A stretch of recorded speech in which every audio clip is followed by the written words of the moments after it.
그래서 모의고사부터 볼 건데, 모의고사에 대한 내용들 잘 정리도 한번 해보고 해봐 한번. 비문학 쪽을 일단 먼저 가볼 건데, 비문학 중에서도 내가 먼저 확인해 보려고 하는 지문이 요 지문이야. 8번부터 11번에 나와 있는 지문.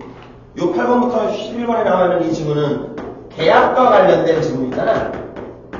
그런데 요 계약과 관련된 지문은 계약이라는 소재 자체가 수능이라든가 평가원, 그러니까 수능을 출제하는 기관인 평가원 이런 쪽에서 굉장히 좋아하는 소재란 말이야.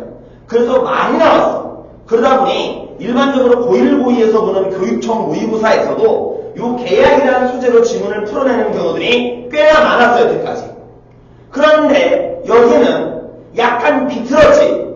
계약은 계약인데 그 계약을 어떻게 효율적으로 파기할 수 있는가.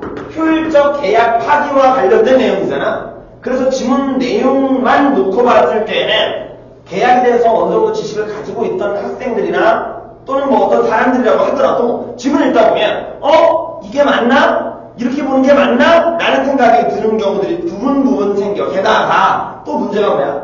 계약과 관련된 이런 지문 들어가면 계산 같은 것들이 들어갈 때가 있거든. 지금 얘가 지금 그게 계산 같은 게 들어가 있지. 일단 봐봐. 여기 지문에 첫 번째 단락을 내가 잠깐만 읽어볼게. 계약이란 특정 시점에 취할 행위에 대한 당사자 간의 약속을 뜻한다. 계약의 당사자가 자신의 이익을 위해 계약을 파기하는 일이 빈번할 경우 경제 주체들이 서로 신뢰하지 못하게 됨에 따라 경제활동이 효율적으로 이루어지기 어렵다. 중요한 얘기가 나온 것 같거든. 이 지문 내에서 내가 왜 중요한 얘기가 나왔다라고 판단을 하냐면 방금 읽은 문장에서 효율적이냐 효율적이지 못하냐를 따지는 문장이 등장을 했단 말이야. 그럼 우리는 뭘 파악해야 되냐면 어떻게 하면 효율적이고 어떻게 하면 비효율적인가 이걸 따져봐야 돼. 내가 왜 이걸 따지는 게 중요하다고 또 얘기를 하냐면 효율성이라는 말 자체가 비문학 지문에서 상당히 중요하게 다뤄지는 가치거든. 그래서 왜 효율적이고 왜 효율적이 아닌가를 따져봐야 돼. 그러면 약간의 정리가 필요한데 잘 봐봐. 만약에 이 계약 자체를 파기해서 원래 맺었던 계약을 없던 걸로 만든다는 얘기인 거잖아. 그런데 이렇게 계약을 파기하게 되면 무슨 일이 벌어진다고?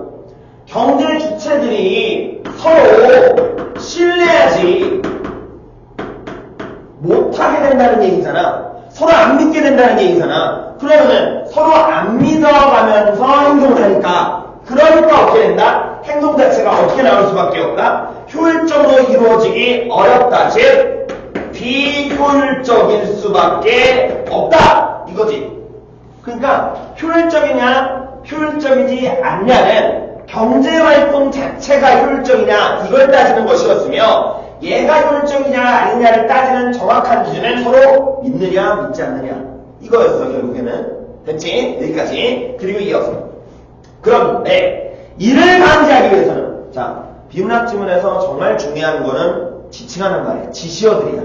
이를 방지하기 위해서의 이가 지칭하는 게 뭐야? 맞아. 서로 신뢰하지 못해서 비효율적으로 하는 것. 이걸 말하는 거잖아. 그래서 이거를 방지하기 위한 방법에 대한 얘기가 나온 거지. 이를 방지하기 위해서는 모든 상황에서 각 당사자가 어떤 행동을 해야 하는지를 정확하게 규정한 완전 계약이 필요하지만 뭐가 필요하다? 완전 계약이 필요해. 자, 그런데 이런 부분의 내용들을 선지로 풀어낸다면 선지에 완전 계약이라고 나올까? 완전 계약이라고 안 나올 거야. 왜냐하면 완전 계약이라는 이 개념 자체가 명칭 자체가 뭔가 많은 뜻을 함의하고 있다. 많은 뜻을 학생들이 한 번에 알아챌 수 있다. 이 개념은 절대 아니란 말이야. 그러다 보니 완전 계약이라는 말 자체는 완전이라는 말 자체가 학생들한테 굉장히 강하게 다가오거든. 그래서 완전 계약이라는 말 자체는 머릿속에 남기는 해. 근데 의미가 잘 안 남아. 아마 그 의미로서 선지에 등장하는 경우들이 많을 거야 이럴 때는. 그럼 우리가 알아야 될 건 뭐냐면 완전 계약이 뭐냐? 이걸 알아야 되는 게 중요하지. 완전 계약이 뭐래? 모든 상황에서 각 당사자가 어떻게 행동해야 하는지 정확하게 규정한 거야. 그러니까 뭔 상황이 됐든 A라는 상황이 됐든 B라는 상황이 됐든 C라는 상황이 됐든 계약 내용이 싹 다 들어있어. 모든 상황을 아울 수 있는 계약 내용이 필요하다. 이게 완전 계약이다. 요거지 지금. 그런데 이걸 방지하는 건 맞아 분명히. 그런데 얘가 현실적으로 어렵지. 아니 완전 계약 같은 거 할 수 있겠냐 솔직히. 힘들겠지. 아니 계약을 맺어놓고 A라는 경우, B라는 경우, C라는 경우, D라는 경우 등등등 모든 경우의 수들을 싹 다 계약서에 적어놔야 되는 거잖아. 이거 어떻게 해 이거를. 그렇잖아. 그게 안 된다는 거야 그게. 나도 이게 내 개인적인 일인데 내가 이번에 서울에서 살고 있던 집을 팔고 서울에 새로운 집을 계약을 했어. 샀단 말이야. 그러니까 매수를 한 거지 새로운 집을. 그러면은 내가 새로운 집을 매수하는 과정 속에서 계약서라는 걸 쓰겠지.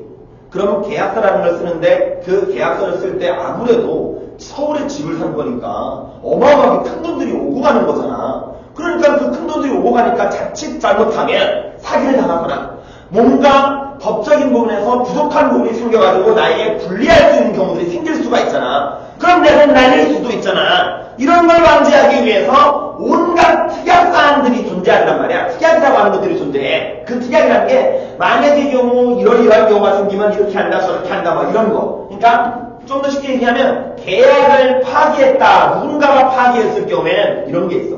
실제 법 규정이야. 집과 관련돼서 파는 사람이 매도자지.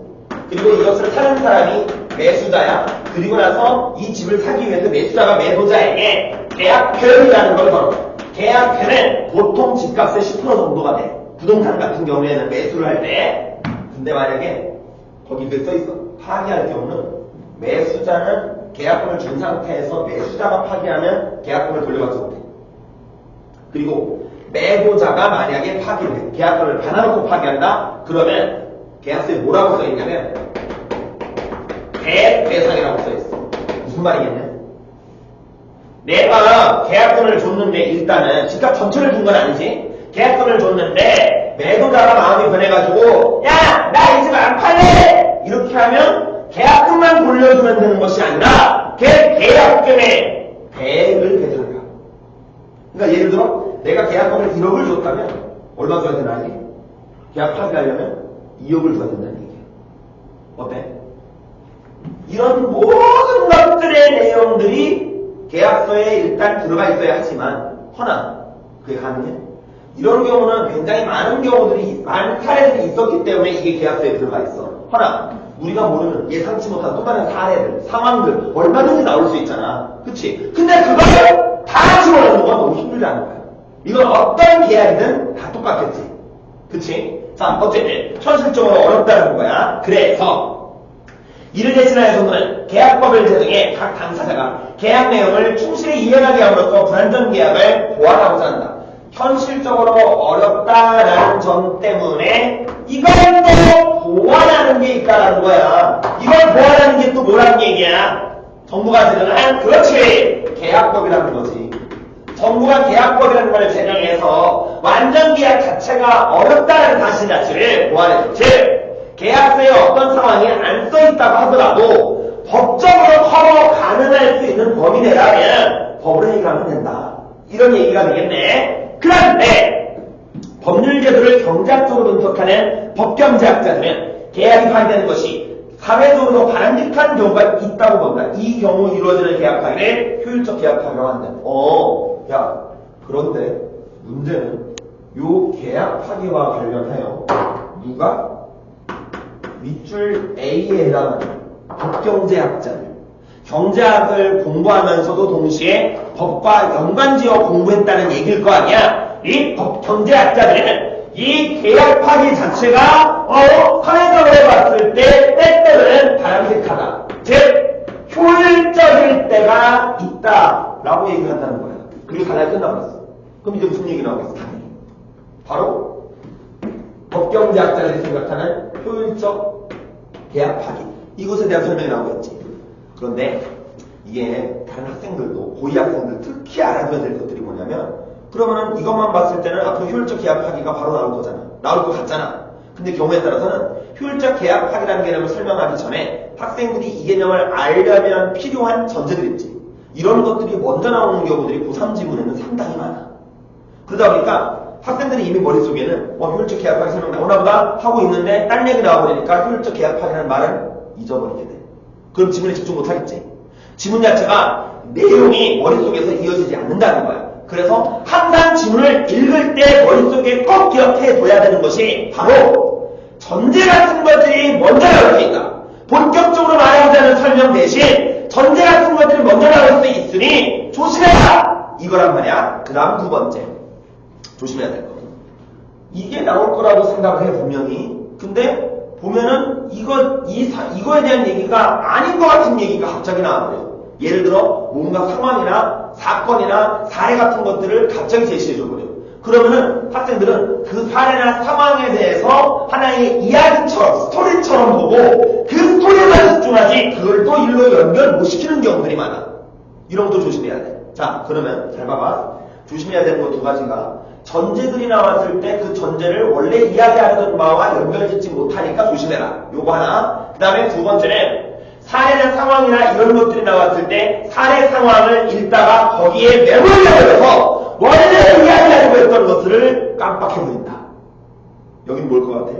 두 번째라면 사례, 상황, 이거와 관련된 얘기를 제시해주는 거지. 그럼 당연히 우리 머릿속에는 뭐라고 생각을 해야 돼? 효율적 계약 파기와 관련된 상황이구나. 이걸 이해하면서 봐야 된다는 얘기지. 대체 무슨 말인지? 이거 진짜 중요한 얘기야. 고3 애들 이런 것 때문에 지문 제대로 못 읽고 망치는 거 문제도 못 푸는 경우가 엄청나게 많아. 허다해. 그러니까 조심해야 돼 이건. 어? 자, 두 번째 날을 좀 가볼게. 공장 운영하는 갑이 을로부터 생산기계를 2천만 원에 제공받는 계약을 체결했다고 하자. 갑은 생산기계에 2,500만 원의 가치를 부여하고 있으며 을의 생산기계 제작 비용은 1,700만 원이다. 또한 갑이 생산기계 도입에 맞춰 시설을 변경해 200만 원을 지출하였다고 할 때 이 지출은 계약이 이행될 것을 믿고 행해지며 계약 이행 시에만 의미가 있다는 점에서 신뢰 투자라고 한다까지만 지금 보니까 예시를 쭉 설명하다가 훅 개념 하나가 던져졌다. 그게 뭐야? 그렇지. 신뢰 투자지. 이런 것도 놓치면 안 돼. 왜냐하면 학생들은 예시를 읽을 때 이게 그냥 예시라는 생각만 가지고 봐. 그 예시와 관련된 이야기들을 하나의 전체가 딱 예시라고만 보다 보니까 중간에 어떤 개념 설명이 턱하니 던져질 때가 있음에도 불구하고 걔 개념 자체를 놓치는 경우들도 무지하게 많아. 특히 수능 집중반 학생들이라면 더 그렇겠지. 아무래도 비문학국회에 어려움을 많이 겪는 학생들이다 보니까. 그러니까 내 말은 무슨 말이냐면 결국 예시, 사례, 상황 이런 것들을 쭉 설명할 때 중간에 얼마든지 지문 문제의 선지라든가 보기라든가 이런 것들에서 등장할 수 있는 개념들이 나올 수 있다는 거. 이걸 기억해야 돼. 그리고 또 하나 또 기억해야 되는 건 그런 개념들이 나왔을 때 선지에 개념이 정의된 용어를 선지에 쓰는 게 아니라 그 용어의 뜻을 선지에 쓰는 경우들도 많아. 그러니까 우리는 놓쳐서는 안 되는 게 개념의 이름만 놓쳐서는 안 된다가 아니라 개념이 어떤 의미를 가지고 있는지도 놓쳐서는 안 되는 거야. 신뢰투자라는 개념이 분명히 나왔지. 신뢰투자의 의미도 머릿속에서 알고 있어야 돼. 그 의미가 뭐라고? 계약이 이행될 것을 믿고 행해두며 계약 이행 시에는 의미가 있는 것! 이게 신뢰투자라는 거지. 조금 더 이제 이거는 성을 좀 쉽게 설명을 하자면 내가 자동차를 사기로 계약을 했어. 자동차를 사기로 계약을 했기 때문에 나는 자동차 계약했으니까 얼마 며칠 뒤에 자동차 오겠지? 좋아. 그러면은 내가 이 자동차를 꾸미기 위해서 카시트를 예쁜 색깔로 사놓는다든가 블랙박스라든가 이런 것들을 좀 더 성능이 좋은 놈을 미리 사놓는다든가 이건 착각하고 별개의 투자지. 그치? 계약이 이행돼야만이 즉 차가 내게 와야만이 그래야지만이 의미가 있는 투자지. 이런 투자를 우리는 신뢰 투자라고 한다 이거야. 알았지? 네? 자, 그리고 이어서 보면 이때 계약이 이행되면 갑과 을은 각각 편익에서 비용을 제외한 300만 원의 총 편익을 얻으며 이때의 사회적 순편익은 두 사람의 순편익의 합과 같다. 일단 여기까지. 이거 한번 해볼까? 갑과 을이 계약을 일단 맺은 상황이야. 계약서에 사인한 거지 실제로 계약 내용들이 아직까지 이행이 됐다는 아니지만 계약을 한 거야. 그럼 잘 봐봐. 갑은 지금 을과 계약을 맺으면서 생산기계 계약을 맺으면서 그 생산기계에 대해서 어느 정도의 가치를 부여하고 있어? 갑의 이제 편익을 얘기하는 거야. 어느 정도 가치를 부여하고 있다? 2,500만 원의 가치를 부여하고 있지. 그리고 이 기계를 얼마에 사기로 했다? 2,000만 원에 사기로 한 거잖아. 그러면 갑의 입장에서는 2,500에서 2,000을 뺀 500의 편익이 생긴다라고 얘기할 수 있겠지. 그런데 갑이 이 2,000만 원을 지불하려고 하는데 계약 이행 전에 실례투자를 한 게 있었지. 그게 얼마야? 아니지.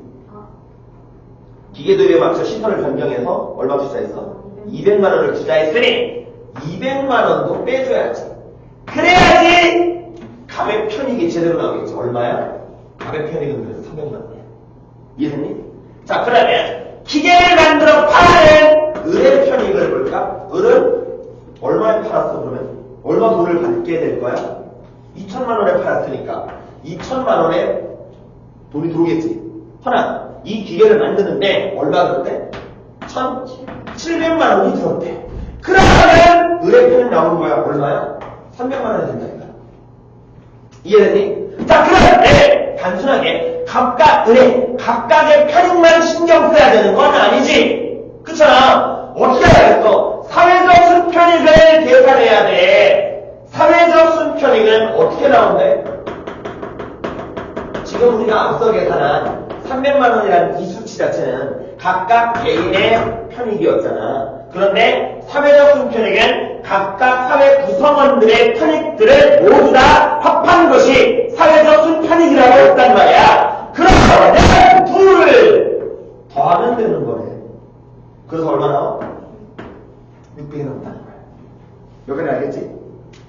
자, 그런데 생산기계에 2,600만 원의 가치를 부여하고 있는 병이 갑 대신 자신에게 2,300만 원의 기계를 판매할 것을 을에게 제안하는 경우 기존의 계약이 파기되는 것이 사회적으로 더 효율적이다. 왜냐? 을과 병의 순편익에 합해서 갑의 신뢰 투자액을 뺀 새 계약 이행 시에 사회적 순편익이 더 크기 때문이다. 자, 지금 이 상황은 계약을 그대로 이행했을 때의 갑과 을이 얻게 되는 편익 상황이었어. 그런데 지금 등장하는 것은 기존 계약을 어떻게 해? 파기하고 새 계약을 했을 경우에 사회 구성원들의 순편익을 따져봐야 된다는 거잖아. 그럼 여기서 말하는 사회 구성원은 갑도 있고 을도 있지만 새롭게 제안을 한 병도 있는 거지. 먼저 을부터 가볼까? 그러니까 갑의 편익, 을의 편익, 병의 편익이야. 먼저 을부터 가볼게. 을의 편익이야. 야, 을이 만약에 계약을 파기하고 병과 새 계약을 맺고 기계를 판다고 하면 병이 을에게 지불하는 돈이 얼마로 나와 있니? 병이 을에게 지불하기로 한 돈이 2,300만 원을 받는 거야. 그런데 기계를 제작한 비용은 변해 안 변해? 안 변하잖아. 제작 비용 1,700만 원이었잖아. 그러니까 을은 어때? 600만 원의 순편익이 생긴다는 거네. 그치? 자, 그리고 병을 해볼게. 병. 야, 병. 이 기계에 얼마의 가치를 부여하고 있다고? 2,000? 그렇지. 2,600만 원의 가치를 부여하고 있대. 이 상황에서 얼마 주고 을에게서 산다고? 2,300만 원 주고 사는 거잖아. 그리고 병은 아까 갑처럼 실내 투자 비용 같은 거 있었어? 없었어? 전혀 없었단 말이야. 그러면 고스란히 그대로 빼주면 돼. 그러면 병의 순편익은 일단 300만 원이 나와. 그런데 사회 구성원들 전체의 편익의 합이 사회적 순편익이잖아. 갑의 순편익 따져봐야 되잖아. 왜냐하면 갑도 이 계약에서 파기는 됐으나 어쨌든 관계를 맺은 사람이고 돈을 투자한 사람이니까. 그러면 이 값 자체는 현재 2천만 원을 지불하지는 않았지. 아니 파기니까 다시 돌려받았을 거 아니야. 그러나 문제는 계약이 이행되었을 경우에 의미가 비로소 있네. 얼마 투자했어?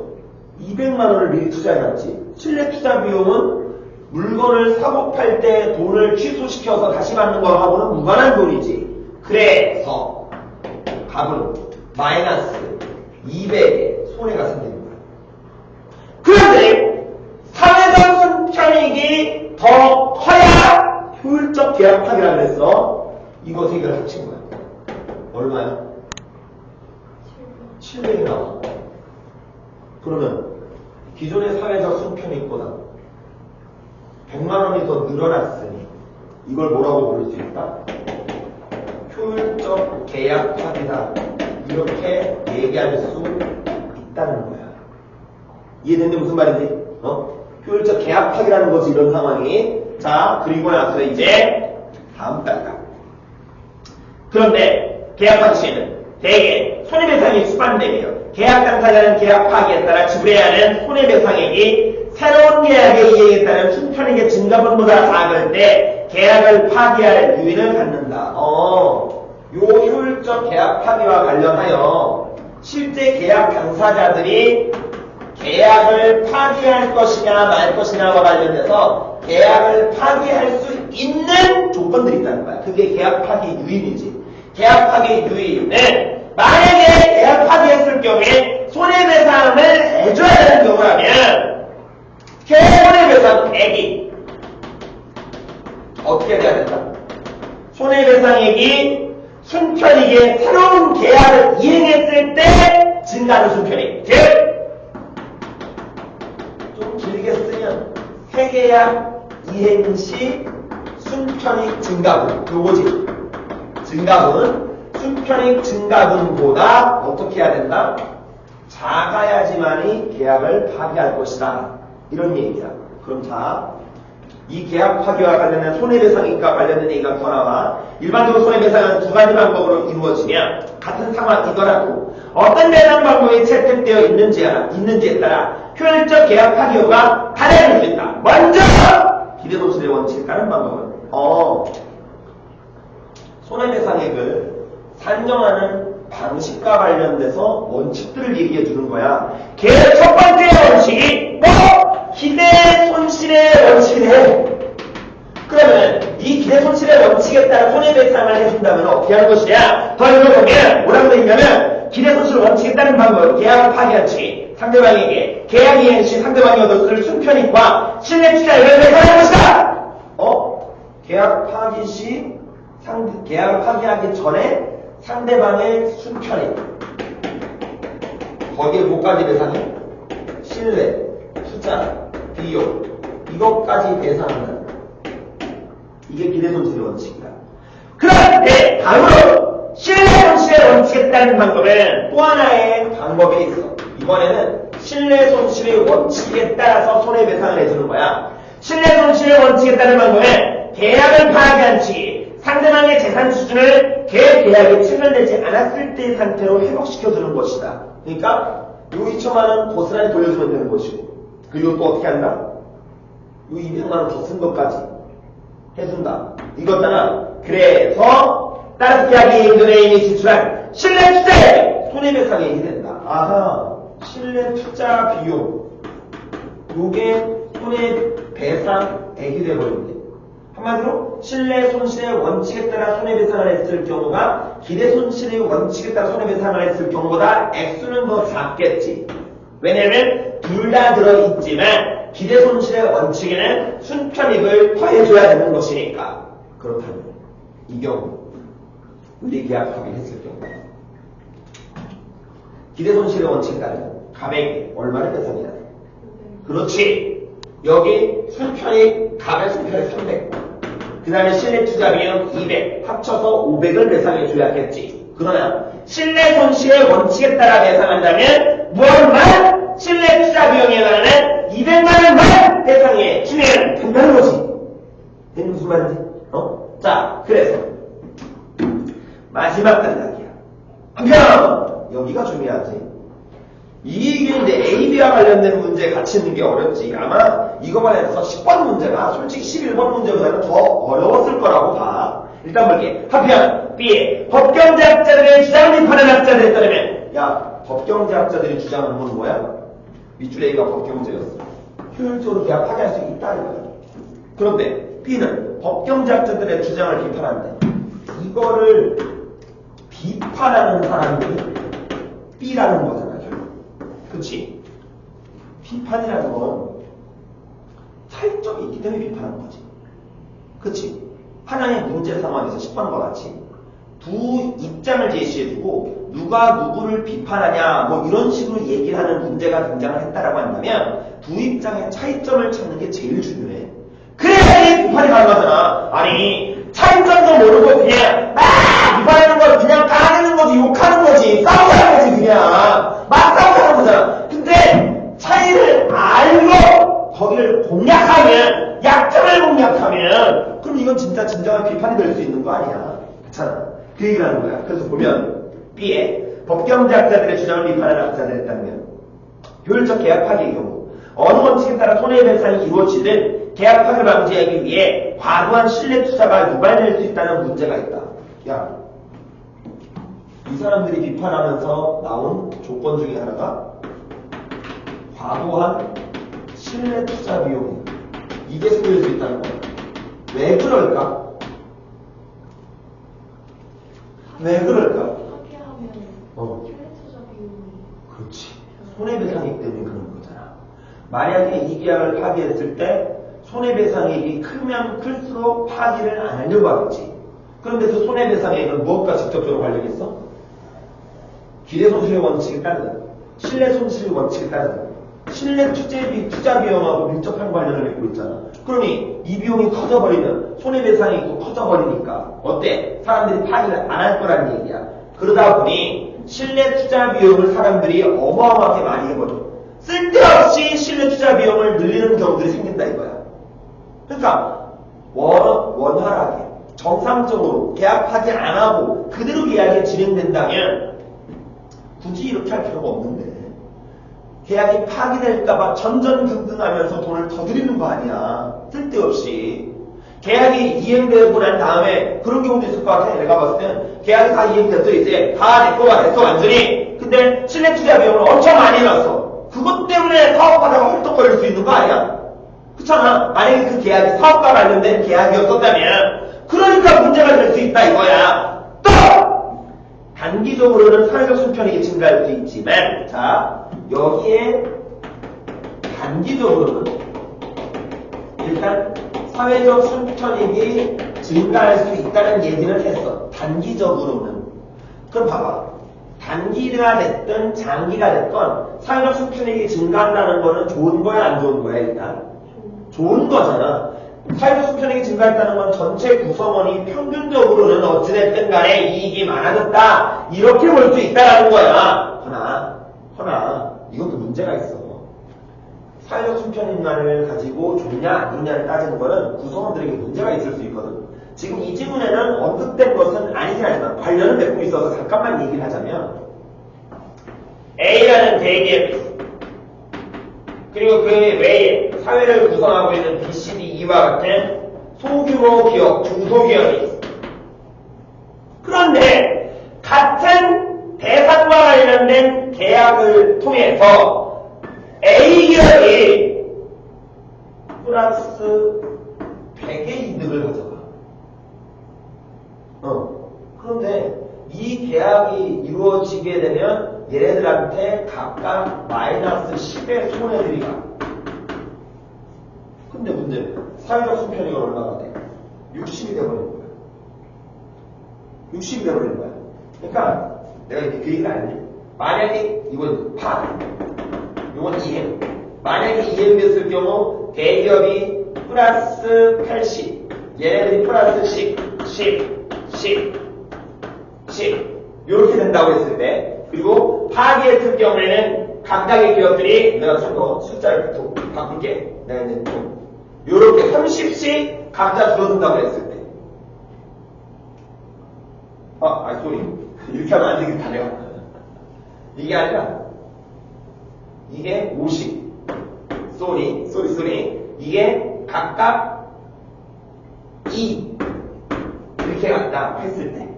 계약을 이행했을 경우에는 사회적 손편익이 90이 나오잖아.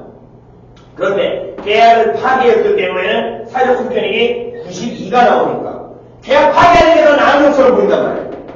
근데 정작 세상에 디테일하게 봐보면 A만 이익이 존나 늘어났지. 얘네들은 손해가 다 손해란 말이야. 이런 위험성이 있기 때문에 사회적 손편익만을 가지고 전체적으로 좋아하느냐 안 좋아하느냐를 따지는 건 문제가 있다 라고 하는 사람들도 경제학자들도 꽤나 많으니까. 자, 이것을 다시 돌아가서 단기적으로 사회적 손편익이 늘어날 수는 있어. 그러나 경제부채가 신뢰 좋아했더라. 거래가 성사되기 어려워져. 아이고, 거래가 성사되는 확률, 거래 성사율이라고 해볼게. 이게 줄어들어요. 왜 거래 성사율이 줄어들어? 생각을 해봐라. 효율적 계약 파기가 얼마든지 가능하다라는 인식을 가지고 있는 사회라면 거래를 괜히 했다가 손해배상액을 자꾸 줘야 되는 상황이 생길 수도 있으니 거래에 있어서 상당히 조심스러워질 수밖에 없지 않겠냐? 계약을 조심조심하게 하게 한다는 것 자체가 결국 뭘 의미하는 거야? 계약이 제대로 이루어지는 경우들이 별로 없을 거다. 계약이 제대로 이루어지는 경우들이 별로 없게 된다는 거야. 돈이 오고 가는 일이 적어진다는 거야. 경제 집단에서 돈이 오고 가는 양이 줄어들어 버리게 되면 경제 활동이 위축되는 거잖아. 안 좋아질 수 있어. 사회 전반적으로 이게 팽배해져 버리면.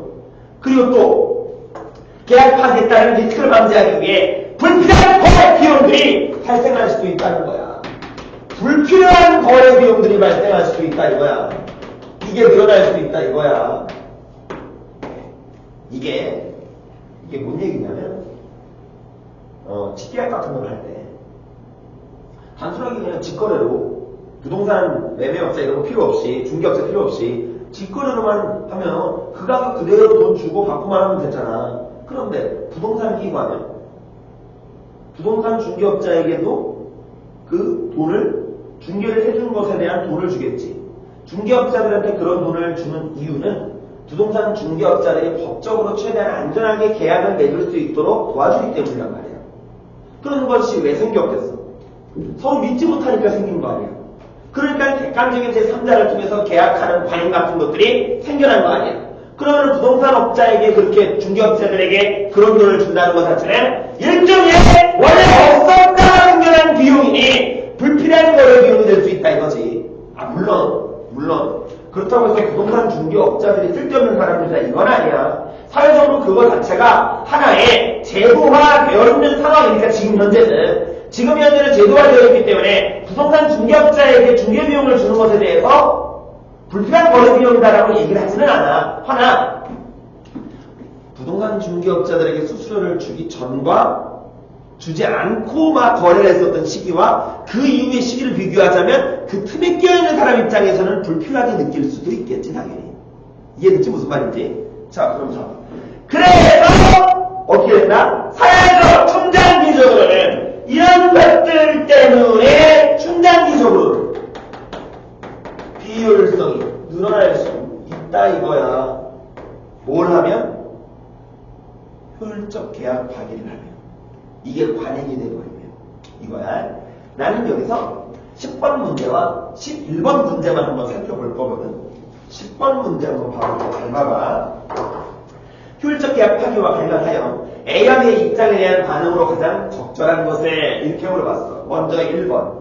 효율적 계약 파기로 인해 이전보다 당사자 간의 계약 체결 건수가 줄어들 경우에 A의 입장은 강화되겠군. 자, 당사자 간의 계약 체결 건수가 줄어들었다? 거래 성사가 됐다 안 됐다? 거래가 잘 안 됐다. 누구 주장이야? B 주장이지. 그런데 A의 입장 강화? 틀렸지 그러면. B 입장이 강화되는 거고 A 입장은 오히려 약화되는 거지. 이번에 효율적 계약 파기로 인해 계약이 이행될 것을 믿고 행했으며 계약 이행 심한 의미가 있는 투자의 기법. 뭐라 그래? 방금 내가 이런 거. 뭐라고 부르는 내용이야 이거. 계약이 이행될 것을 믿고 행해지며 계약 이행 시에만 의미가 있는 투자의 규모. 그렇지. 신뢰 투자지. 이거 신뢰 투자 비용이라고 안 쓰고 신뢰 투자 비용의 의미를 그대로 갖다 썼지. 내가 아까부터 계속 얘기했었던 거, 수능이나 평가원에서 이런 짓거리 굉장히 좋아해. 응? 어떤 용어가 있고 용어의 의미를 용어 대신 선지에 떠버리는 거, 이거 신뢰 투자 비용이야. 그러면 신뢰 투자 비용이 이전보다 감소할 경우지. 이번 선지에 따른다면 신뢰 투자 비용이 이전보다 감소해. 그러면 어떻게 된 거야? 야, B의 입장은 신뢰 투자 비용이 늘어났다는 얘기잖아. 근데 감소했다면 B의 입장은 약화되고 A 입장이 강화되는 거지. 이해되냐 안 되냐? 신뢰 투자 비용이 과도하게 늘어나니까 문제다라고 B가 A를 비판했잖아. 그런데 이번 진술에 따른다면 신뢰 투자 비용 규모가 이전보다 줄어들었어. 그럼 B가 A를 비판할 수 있어 없어? 신뢰 투자 비용이 늘어나니까 A를 비판했는데 신뢰 투자 비용이 줄어들었으니 B는 A를 비판할 수가 없겠지. 그러니 A의 입장이 약화되는 게 아니라 강화되고 B의 입장이 약화되는 것이겠지. 됐지? 3번 볼게. 다른 조건을 동일할 때 효율적 계약 파기로 인해 손해배상액이 증가하는 경우 B의 입장은 강화됩니다. 야, 손해배상액이 증가한다는 건 이게 증가한다는 얘기 아니야? 공통적으로 둘 다 들어있으니. 아니, 수편익이 증가할 수도 있잖아요. 아, 그러니까 지금 신뢰 손실은 얘밖에 없으니까. 그러니까 얘가 증가하는 거란 말이야, 결국에. 신뢰 투자 비용이 증가하면 B의 입장이 강화되는 거지. 3번이 정답이지, 그래서. 4번 보면, 효율적 계약 파도에 계약을 통한 경제 주체들의 수편익 기압이 중장기적으로 증가한다면 B의 입장은 강화되게끔. 야, 순편익 기압이 중장기적으로 증가? 순편익 기압이 중장기적으로 감소하니까 비효율성이 늘어난다 이거 아니야? 그렇잖아. 그러면 4번에 B의 입장이 강화되는 게 아니라 반대로 봤더니 약화돼야 되는 것이 맞겠지. 5번에 효율적 계약 파도로 인해 완전 계약에 가깝도록 여러 조건을 추가하는 현상이 이루어지죠. 거래량이 증가한 경우. 거래 비용이 증가했다는 건 불필요한 거래 비용 증가 이거 아니야? 그럼 B의 입장이잖아. 그런데 B 입장은 약화했으니 틀렸지. 됐니? 이런 문제가 솔직히 나는 현재 이 질문 안에서는 11번 문제가 3점을 달고 있지만 실제 수능이나 모의고사에 이와 같은 형식으로 출제됐다면 10번 문제도 3점을 달고 나올 가능성이 더 높아. 이런 문제가 학생들 입장에서는 가장 머리를 많이 써야 되는 문제잖아. 이거 따지면. 의외로 학생들은 있잖아. 이런 문제에 약해. 왜 약하냐면 비판을 많이 안 해봐서 약해. 아니 저 친구랑 같이 그런 부분에서 논쟁하고 싸우고 막 그래요. 그건 싸운 거지 비판을 안 하잖아. 그러니까 제대로 된 비판 행위, 비판의 언쟁 이런 것들을 많이 한다면 조금 더 쉬워질 수는 있어 이런 게. 근데 이제 그런 걸 학생들이 많이 안 하니까 비판 어떻게 받아들여? 심한 걸 받아들이잖아. 보통 그렇게 받아들이잖아. 학생들은. 이거 학생들뿐만 아니야. 어른들도 그래, 어른들도. 건전한 비판, 분명히 비판들 중에는 건전한 비판이라는 것이 존재함에도 불구하고 그런 건전한 비판이라 하더라도 그걸 듣는 사람이 기분 나빠야 되면 건전한 비판 자체가 안 되지. 비판이라는 거는 잘못됐기 때문에 수용해달라 라는 식의 의도가 항상 결부되잖아. 연결되잖아. 그런데 비판을 처음부터 고깝게 들어버리면 어때? 수용이 안 되지. 싸움이 되는 거지. 분쟁이 되는 거고. 자, 11번 볼게요. 이거는 말았던 것 같긴 하지만 11번 한번 보면 위클 참고할 때 보기의 내용에 대한 반응으로 적절하지 않은 거 이거잖아. 이거 가지고 얘기하는 거네 지금 보니까. 그치? 요거 다른 숫자를 넣어서 응용하라 뭐 이런 거잖아. 그러면 보기 내용을 한번 정리를 해보면 읽지 않고 바로 한번 정리를 해볼게.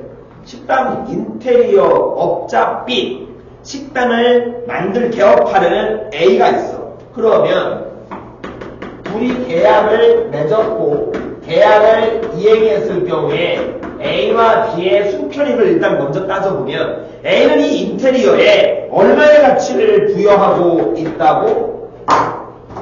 거기에 따르면 2천만 원의 가치를 부여하고 있대. 그리고 공사비용 계약을 1,500만 원에 맺었고, 그리고 이 가게를 개업하는 시기에 맞춰서 광고비용으로 100만 원을 썼으면 이 광고비용은 뭐가 되는 건데? 실내 투자 비용이 되겠지. 그래서 A의 편익을 구하려면 이 실내 투자 비용 100만 원까지 집어넣어서 얼마 나와? 400만 원이 나와요. 자, B는 1,500만 원의 계약을 맺었으니 1,500만 원을 받는 거잖아. 그런데 원자재라든가 이런 노동비라든가 이런 걸 다 합친 비용 1,000만 원이에요. 그리고 그러면 B는 500만 원의 순편익이 생기지. 그리고 결국 이 상황에서의 사회적 순편익을 따져보면 어떻게 하면 된다? 둘을 더해주면 되는 거 아니야? 그래서 얼마 나와? 사회적 순편익은 900만 원이 나와. 자, 그런데 갑자기 또 C가 나타난 거야. 한마디로 계약을 파기 후에 새 계약을 이행하는 걸 말해. 이제 여기서 언급한 내용 그대로 숫자로만 다 바뀐 거야. A, B가 계약을 맺은 상황에서 C가 갑자기 나타나서 계약을 파기하게 만든 거야. 그러면 C가 일단은 이 인테리어 공사에 얼마의 가치를 부여하고 있다고? C는 2천만 원의 가치를 부여하고 있어. 그런데 얼마에 팔래? 얼마에 계약해? 너와 B랑 1,500만 원 했어? 야, 나랑 1,700만 원에 하자. 이렇게 가버린 거야. 그런데 실내 투자 비용이 따로 존재하지 않으니 C는 300만 원의 순편익이 생기지. 그럼 이 상황에서 B는 계약 파기했고 C랑 다시 맺은 것이니까 어떻게 된다? 원래 1,700만 원을 받은 거잖아. 1,700만 원을 받고 원비용은 1,000만 원 안 변하겠지. 그래서 B의 순편익은 700이 나와. 그런데 문제는 기존 계약자인 A가 족대버린 A가 지금 이 A 같은 경우는 개짜증날 거 아니야 지금. 아무리 1,500만 원 그대로 드린 돈 받았다고 하더라도 얼마를 써버렸어? 100만 원을 써버렸어. 그러면 사회적 순편이 얼마냐? 900이야 똑같이. 그러면 이 계약에서 파기하고 새 계약을 맺었다라고 하더라도 이거 효율적 계약 파기라고 얘기할 수 있어 없어? 없지! 왜? 사회적 순편익이 커져야 효율적 계약 파기인데 사회적 순편익이 동일하잖아. 그러니까는 효율적 계약 파기라고 얘기할 수가 없다 이거야. 이걸 가지고 1번부터 볼게. 1번에 A와 B 간의 계약이 이행될 경우에 A보다 B가 얻게 되는 순편익이 더 크겠군. 맞지? 더 크잖아. 500이니까. 2번. 기대 손실의 원칙에 따라 손해배상이 이루어지는 경우에 B가 계약 파기 시 A에게 배상해야 하는 금액은 500만 원이다. 야, 이 상황에서 B가 기대 손실의 원칙에 따라 A에게 배상을 해줘. 기대 손실의 원칙은 순편익과 A가 원래 가졌어야 할 순편익과 실내 투자 비용을 합하는 거잖아. A의 순편익 400에 실내 투자 비용 100을 합쳐서 손해배상액으로 주니까 500만 원 주는 거지. 그럼 2번도 맞는 거지. 3번에 B가 계약을 파기하는 경우에 A에게 지급해야 하는 손해배상액은 실내 손실의 원칙보다 기대 손실의 원칙에 따를 때에 400만 원 더 많다. 일단 기대 손실의 원칙에 따를 때 500만 원이었어. 실내 손실의 원칙은 실내 투자 비용만 손해배상으로 갚아주면 되거나 100만 원이었어. 400만 원 차이. 3번도 맞지 그러니까. 4번에 실내 손실의 원칙에 따라 손해배상이 이루어지는 경우 B가 A와의 계약을 파기하고 C와 새 계약을 이행함으로써 효율적 계약 파기가 이루어질 수 있게끔. 야, 잘 봐 이제. 실내 손실의 원칙에 따라 배상을 해주는 경우야. 그러면 실내 손실의 원칙은 실내 투자 비용만 배상해주면 되는 거지. B가 얼마를 배상해줘? A에게 100만 원을 배상해주니 얘는 0이 되겠지. 허나 B는 100만 원이 일로 가야 되니까 600만 원이 돼. 사유수 편익은 900으로 변하지 않았지. 효율적 계약 파기 아니지. 그러니까 답 4번. 5번 보면 신뢰 손실을 원칙에 따른 손해배상이 이루어지는 경우에 A가 12월에 식당을 개업한다는 광고에 200만 원을 계약 이행 전에 추가로 지출했다면 B에게 계약 파기할 유인이 없겠군. 야, 추가로 200만 원을 추가로 지출했대. 그러면은 이게 얼마가 돼? 300이 돼. 그리고 손해배상은 신뢰손실의 원칙에 따라 간대. 신뢰손실의 원칙에 따라 한다면 신뢰투자 비용만 배상해 주면 돼. 그러면은 원래 700이었잖아. 신뢰투자 비용 300을 빼. 그럼 400이 돼버리거든. B의 입장에서 계약 이행하면 500이었는데 계약 파기하고 새 계약 맺으면 손해배상 때문에 400만 원이 되어버리면 이거 파기해 안 해? 안 하려고 하겠지. 그래서 계약 파기할 유인이 없게끔 맞지? 됐니? 이 지금 굉장히 재밌지 않아? 그치? 그래. 고마워. 재밌다고 해줬어. 나도 이게 있어. 이런 게 있어. 애들한테 이 질문 정말 재밌지 않아? 난 정말 재밌어서 물어보는 거긴 하지만 속으로는 이 손가락질 맞겠는데 욕 좀 처먹을 수 있겠는데 이게 뭐가 재밌어 씨발 이럴 수도 있겠는데 라는 생각을 하면서도 물어봐. 하면서도 욕먹을 각오를 하고 언제나 물어보지 그냥. 자, 어디를 볼 거냐면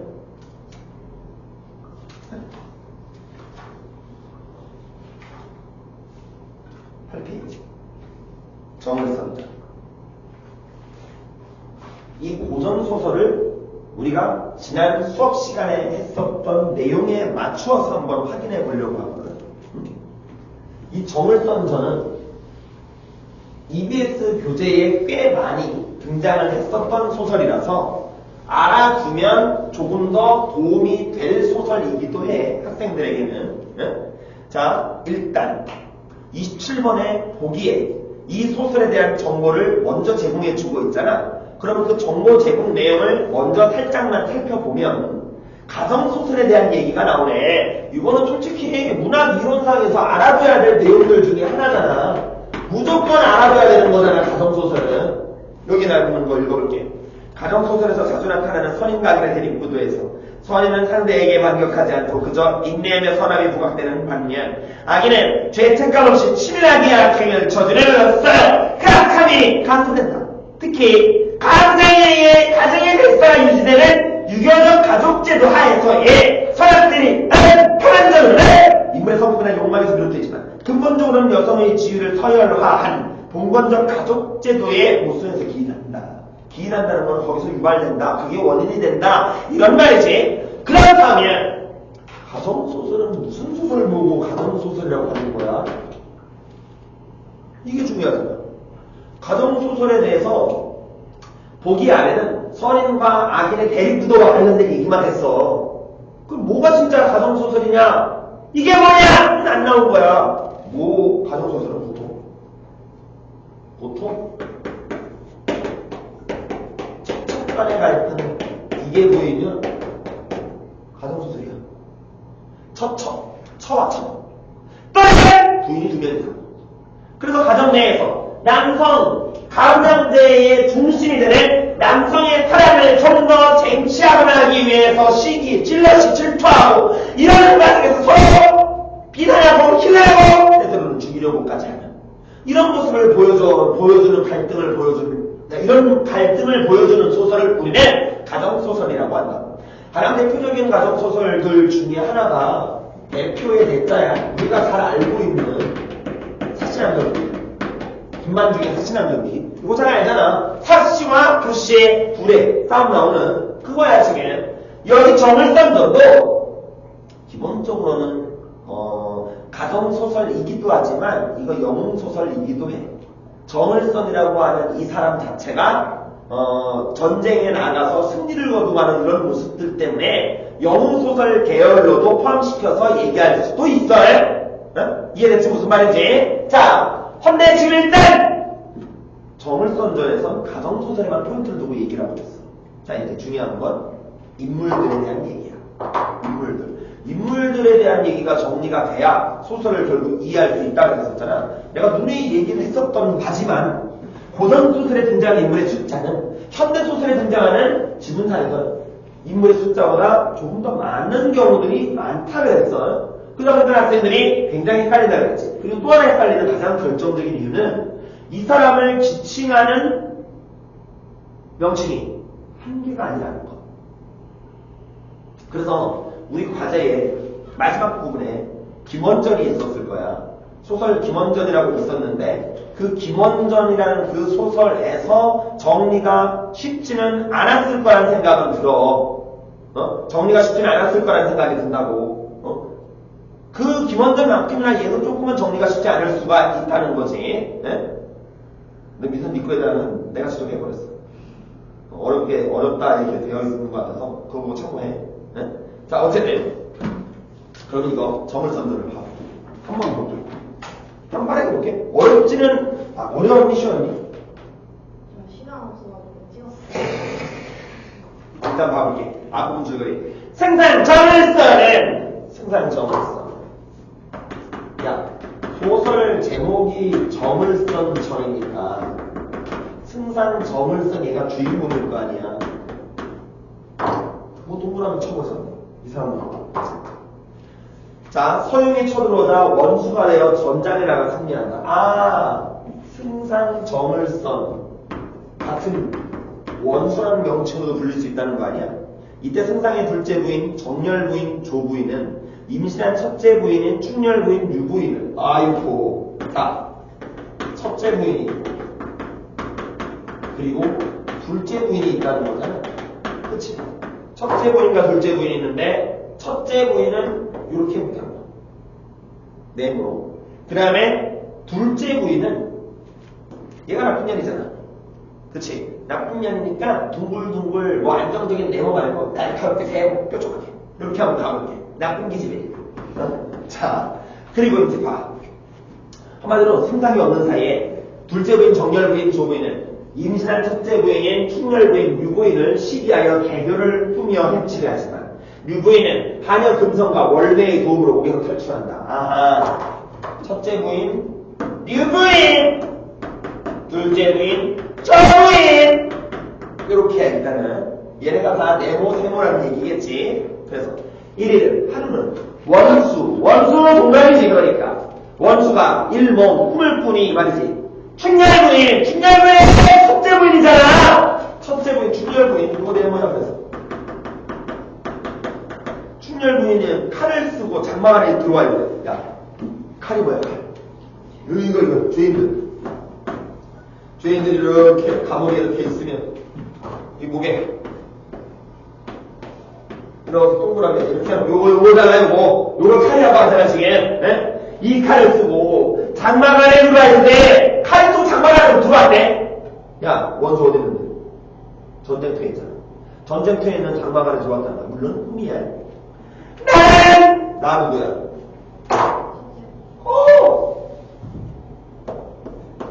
유부인이야. 나는 팔자락이 엎어요. 정렬의 배를 입어. 정렬의! 여기는 세모네, 세모. 정렬의 배를 입어 죽기에 임하였으되 승상은 태연히 여기시니 인정이 아니로소이다. 승상은 태연히 여기시니 승상. 요거는 점을 써야 돼. 자, A는 꿈 얘기야. 꿈에서 지금 유부인이 나타나서 뭐라고 얘기를 한 거야? 여보, 첫째 부인 나 지금 죽기 전이야. 근데 당신 여기서 태어나게 있네. 아, 이건 인간적으로 이러면 안 되지 않아? 요거지. 하거나 원수가 다시 묻고자 하니 즉 문득 진중의 북소리에 자주동하며 놀랍게 한가 봅니다. 꿈을 꾼 거야. 그래서 놀라고 몸이 떨리어 일어나니 군사 편지를 들이거늘 뜯어보니 유부인 서가다. 유부인 네모지. 유부인의 편지. 서가는 편지라는 말이지. 그 글에 하였으되 그 글에 이르기를 판명한 죄척은 누구야? 이거 정렬부인이 아니라 축렬부인 자기 자신을 얘기하는 거지.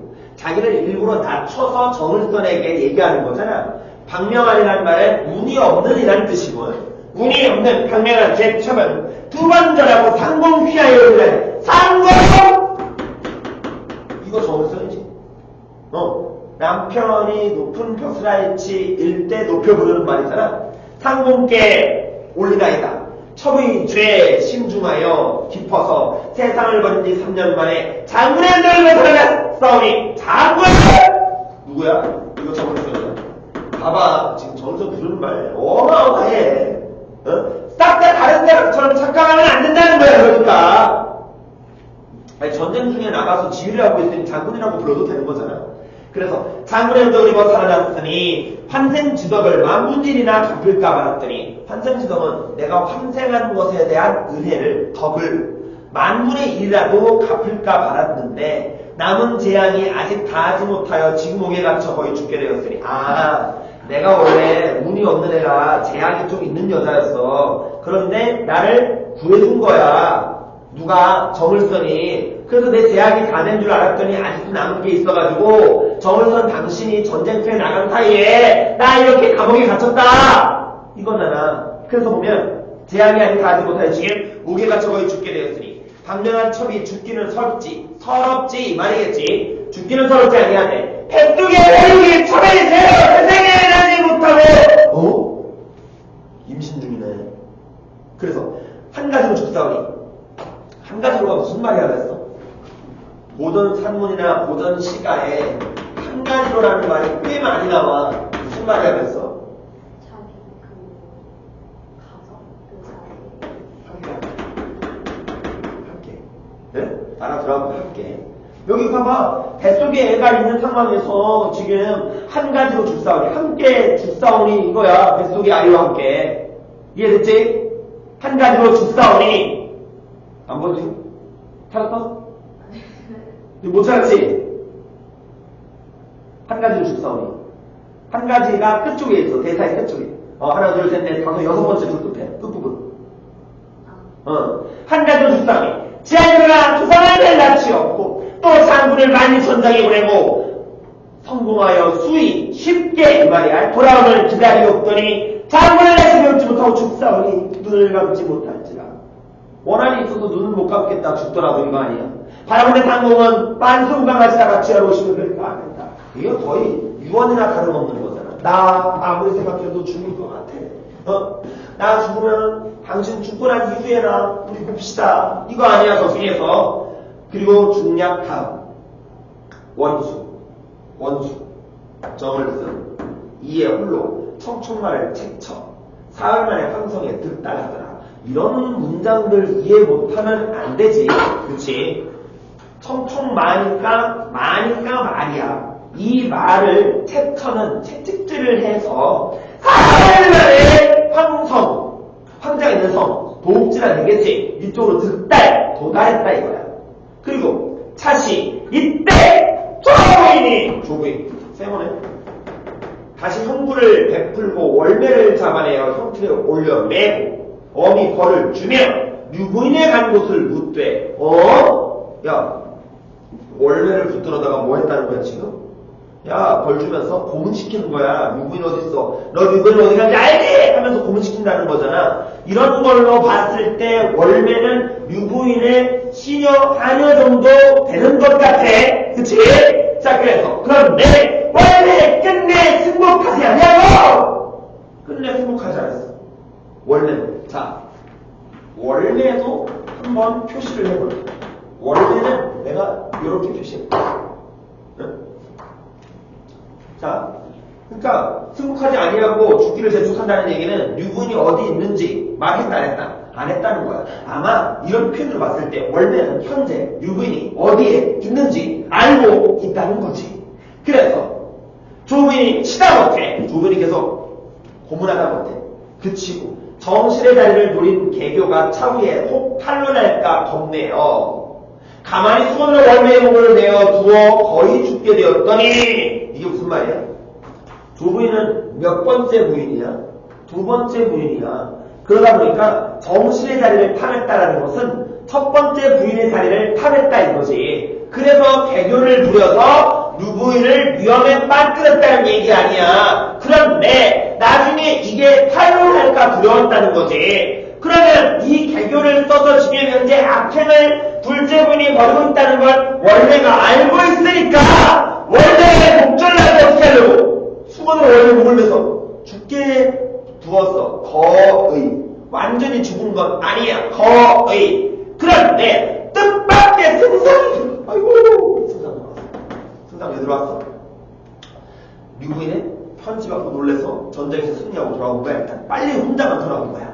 그래서 승상이 들어와 말에서 내려와 바로 그러더니 문득거리 한 여자가 무명으로 목을 매어보는 놀라. 자세히 보니 곧 월배라. 즉 한 여자가 월배라지. 목을 메고 있는 여자가 있어가지고 하면서 들어왔어.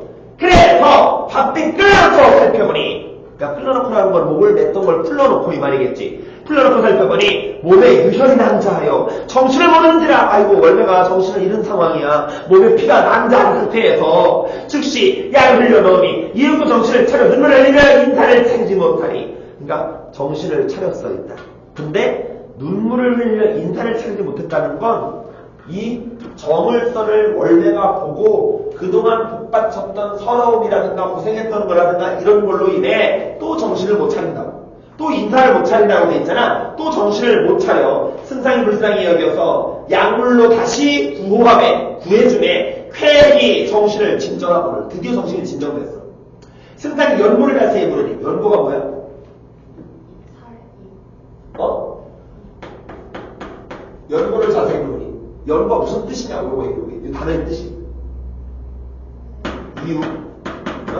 이유를 자세히 물었다 이거야. 연고 이유. 그러니까 현대소설에서는 연고란 말은 안 나오지 잘. 근데 고전 산문 같은 경우에는 어떤 이유 대신에 연고라는 말을 많이 쓰지. 그래서 알려준 거야. 자, 어쨌든 연고를 물으니 월매 이에 유부인을 옥에서 통으로 배신시키고 금섬 이에 유부인으로 변장이 옥에서 죽은 일을 자세히 구하니. 금섬 나오는데 금섬은 누구 편인 것 같아? 그렇지, 유부인 편이었던 거지. 유부인, 첫째 부인 충렬군이었던 유부인에겐 신복 같은 두 명의 시녀가 있었다는 거잖아. 한 명은 월매고 한 명은 금섬이었어. 금섬은 죽었어 일단. 대신해서 죽은 거야. 자, 그리고 승당이 분해하면 급히 월매라고 세우고 톡을 넣어가버려. 유부인이 월매의 양심을 미천으로 삼아 겨우 목숨을 보전하다가 아예 뱃속에 허한 중. 와, 뭔 말이야? 톡을 갔더니 월매의 양심을 미천으로 삼아? 아마 이거일 거야. 이거야 보면 월매가 지금 조부인에 의해서 잡히기 전에는 류부인을 톡을 속에 숨겨놓고 월매가 먹이라고 하면 안 되지. 먹을 것들을 전달해줬다라는 얘기 아니야. 근데 문제는 월매 옥중에 괴로움을 겪으니 어찌 양식을 이으리요? 이게 무슨 말이야? 월매가 조부인에 의해서 의심을 받아가지고 옥에 갇혀버린 거야. 그러면은 유부인에게 먹을 것을 갖다 줄 사람이 없어진 거지. 그러니까는 뱃속이 허한 상태에서 아이를 낳아버린 거야. 그러니까는 지금 정신이 없는 거야. 그러면서 어찌 양심을 이으리요? 전형적인 서술자의 계획. 맞지? 그리고 열매를 붉으니 기운이 강하고 땅에 눅눅한 기운이 일신은 온몸에 사무치니 먹이 풀어 얼굴이 편안해 능애를 썼는데 아이고 유부인이 먹을 것도 못 먹고 옥상에서 아이까지 낳아버렸으니 얼굴이 부어버렸어. 그래서 그 가련을 어찌나 측량하리요. 이것도 역시 편집자진 논평이지.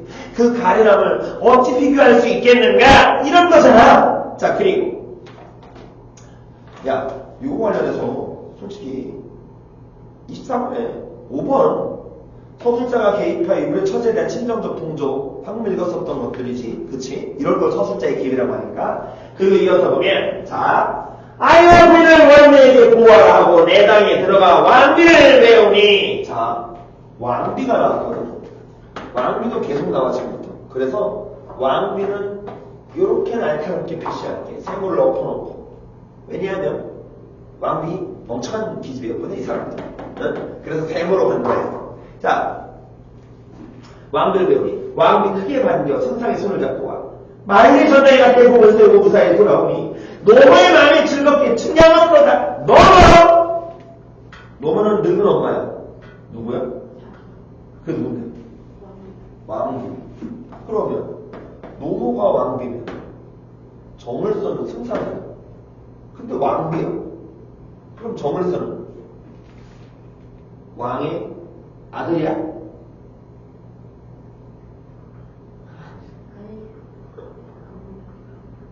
어떤 것 같아?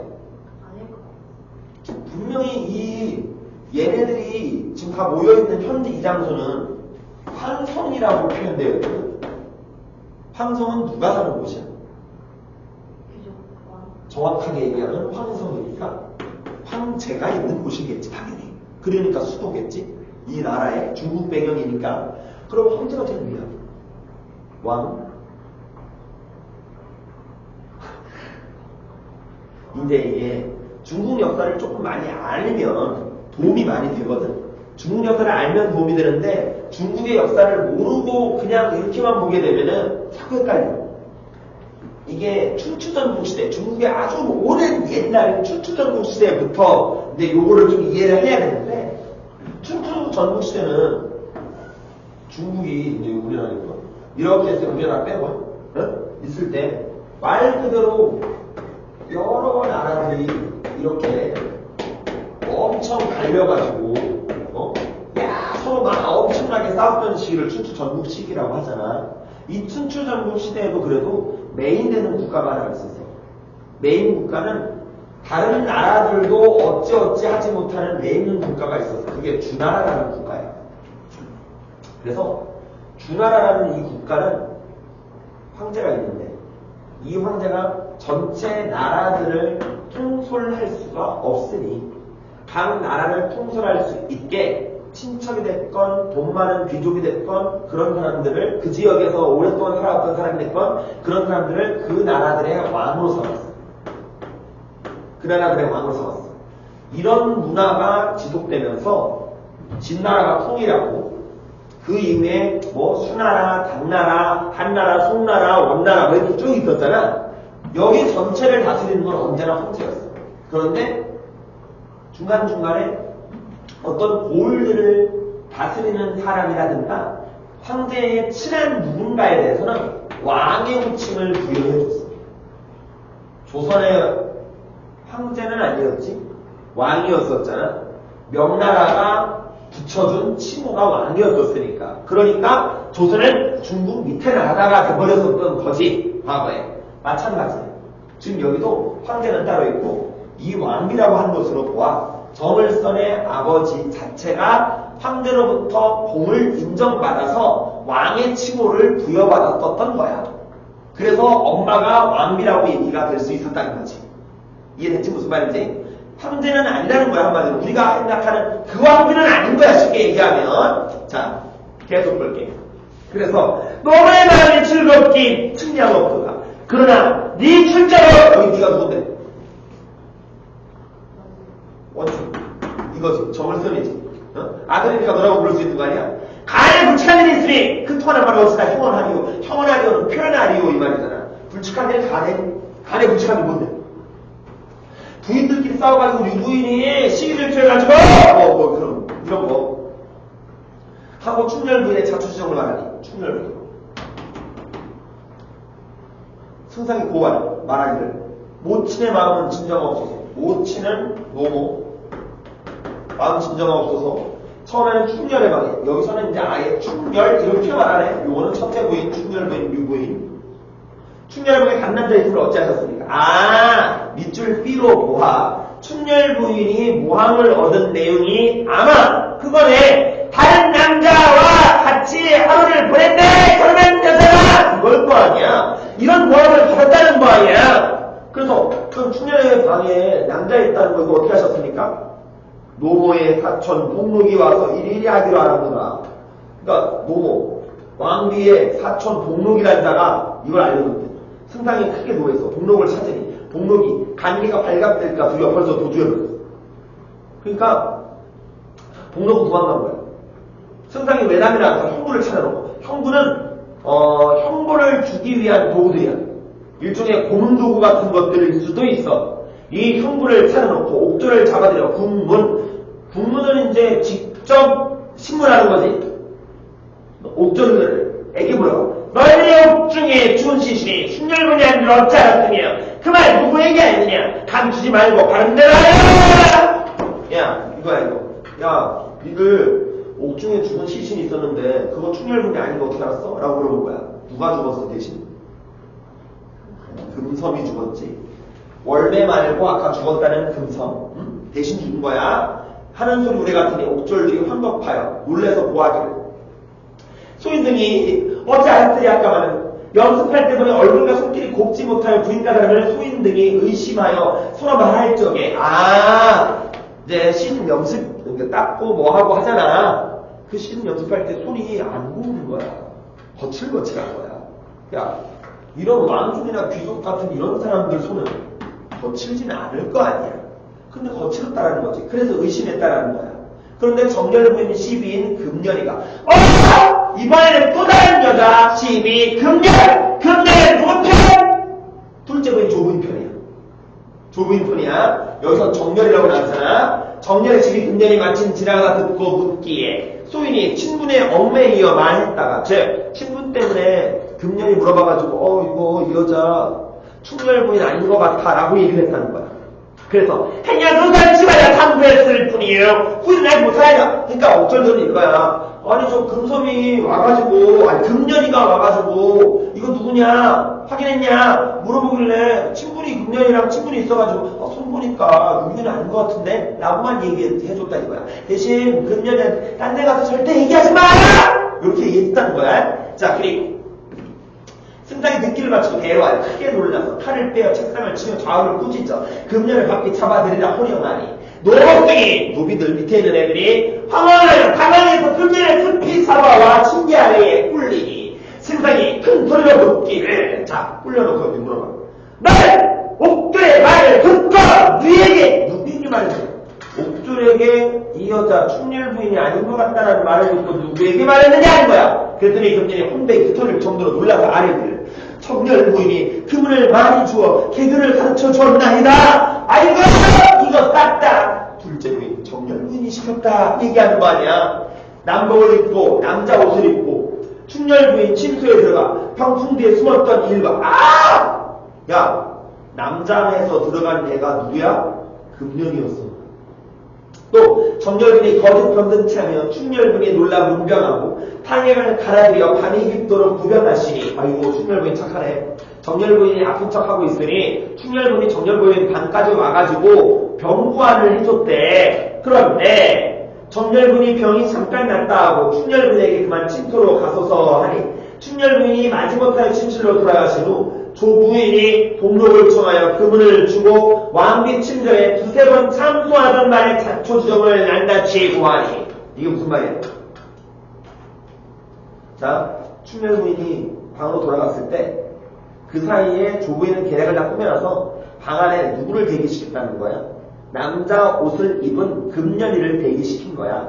그리고 나서 조부인은 복록을 불러가지고 금을 주면서 돈을 주면서 지금 충렬부인이 뭔가 이상해 남자 있는 것 같다라고 왕비한테 가서 왕비 침소 왕비 방에 가서 얘기를 해줘 라고 한 거야. 아까 복록은 아까 왕비의 친척이었었잖아. 사촌이었었잖아. 그래서 복록이 직접 가서 얘기를 했다라는 거지. 참소 모함을 이렇게 했다라는 거지. 이걸 낱낱이 구하니 왕비 아니면 우리가 산식하고 통곡하며 말하기를 내 불명하여 내는 왕비 불명은 밟지 못하여 멍청해서 악녀의 꾀에 빠져 악녀 둘째 부인 조부인 충렬을 죽일 뻔하였어. 무슨 낯으로 연구를 내려내려 현부는 현명한 부인이라는 얘기야. 그럼 누굴 말해? 첫째 부인 충렬 부인을 말하지. 하우스 파들. 자 어때? 봐봐. 지금 한 집에서 5명의 요 인물들을 부르는 명칭들 지시어든 지칭어든 다 포함해서 어마어마하지.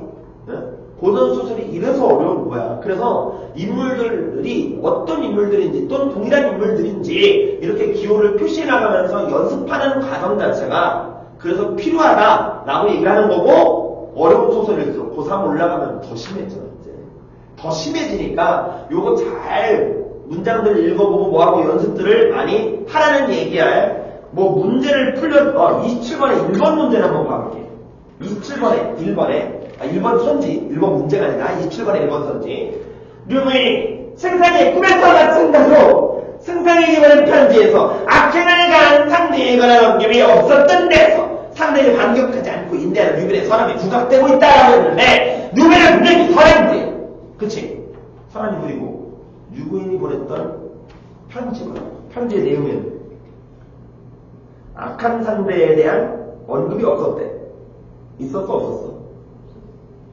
분명히 방명한 죄처분이라고 시작되는 8페이지 오른쪽 편 위쪽에서 시작되는 부분이 있어. 그 글. 여기에는 상대에 대한 언급은 없었어. 분명히. 자기가 운이 없어서 처분 어찌어찌해서 수상벨라시였고 뭐 이렇게만 얘기를 했단 말이야. 나 죽으면 만순간하고 죽은 후에 같이 보아요. 이렇게만 얘기했어. 또 맞는 것처럼 보이거든. 그런데 1번의 첫째 줄 유구인이 승상의 꿈에서와 마찬가지로 해. 꿈에서 유구인이 등장해서 밑줄 A처럼 얘기했어.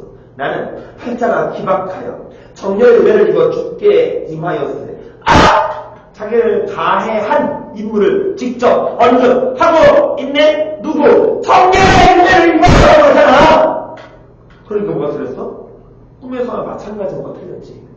편지에는 자기에게 악행을 한 상대에 대한 언급은 없었으나 꿈속에서 등장해가지고 얘기를 했을 때는 승상에게 얘기했을 때는 은혜를 입어, 정렬의 은혜를 입어 라는 말 직접적으로 했단 말이야. 그러니까 마찬가지로 틀렸지.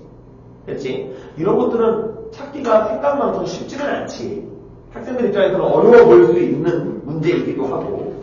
그래서 나는 일단 모의고사는 요 정도까지만 보고 쉬었다가 본교대로 가볼 거야. 어?